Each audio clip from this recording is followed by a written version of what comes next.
Bismillahirrahmanirrahim. Assalamualaikum warahmatullahi wabarakatuh. Perkenalkan, nama saya Febrianto Pratama Putra dari Prodi Teknik Mesin dan NIM saya 210102048. Saya di sini akan membahas tentang 5 Pancasila menurut ilmu pengetahuan teknologi dan bersama narasumber saya Deaningrum Aulia. Baiklah, yang pertama itu ketuhanan yang Maha Esa dan dampak positif ilmu pengetahuan teknologi menurut Anda?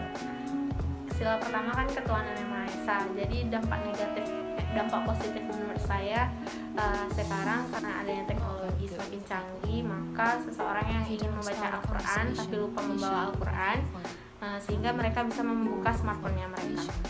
Oh, jadi kalau misalnya dampak negatifnya itu? Sedangkan dampak negatifnya, jadi seseorang lebih mempergunakan smartphone yang membaca Al-Quran dibandingkan memakai Al-Quran itu sendiri.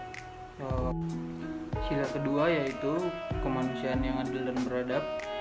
Menurut Anda, dampak positif dari sila tersebut menurut ilmu pengetahuan teknologi apa? Oke, menurut saya dengan adanya iptek tentang kesila kedua ini, kita bisa mempelajari atau mengetahui banyak hal mengenai HAM. Oh, seperti itu. Namun dampak negatifnya? Menurut saya, anak kecil sekarang kan sudah menggunakan smartphone tanpa diawasi orang tua. Nah, akibatnya mereka bisa melihat kekerasan mulai dari video game yang bisa saja membuat orang itu akan terpengaruhi membuat kekerasan. Sila ketiga itu persatuan Indonesia. Dampak positif dari ilmu pengetahuan teknologi. Kayak dengan adanya teknologi yang semakin canggih, bisa diakses kapanpun dan dimanapun saja, kita dapat mengetahui budaya-budaya sosial pada budaya orang lain, sehingga kita dapat mempelajari dan membuat kita menjadi bersatu atas perbedaan-perbedaan itu. Nah, dampak negatif dari sila ketiga tersebut menurut Anda?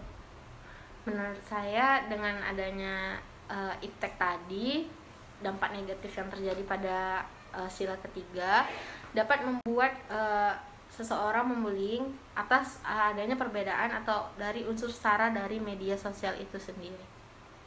Sila keempat yaitu kerakyatan yang dipimpin oleh hikmah kebijaksanaan dalam permusyawaratan perwakilan.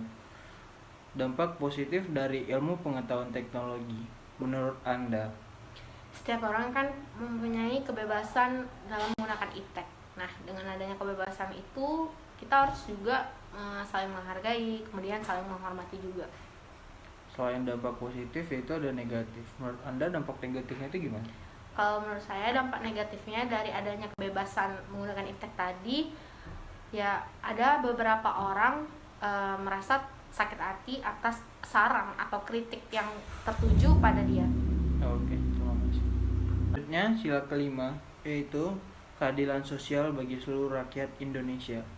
Dampak dari hal tersebut, dampak positif menurut ilmu pengetahuan teknologi, menurut Anda itu gimana? Dampak positif dari iptek sila kelima tadi, seseorang bisa menciptakan justice. Justice adalah keadilan yang dibuat untuk memperoleh keadilan itu sendiri. Dan dampak negatifnya itu sendiri itu gimana? Dampak negatif dari sila kelima dapat menyebarluaskan berita hoax agar untuk pembelaan diri dia. Oh, maksudnya yang dia bersalah namun dia membela diri karena untuk benar gitu. Ya. Ya udah, baik. Sekian, terima kasih. Assalamualaikum warahmatullahi wabarakatuh.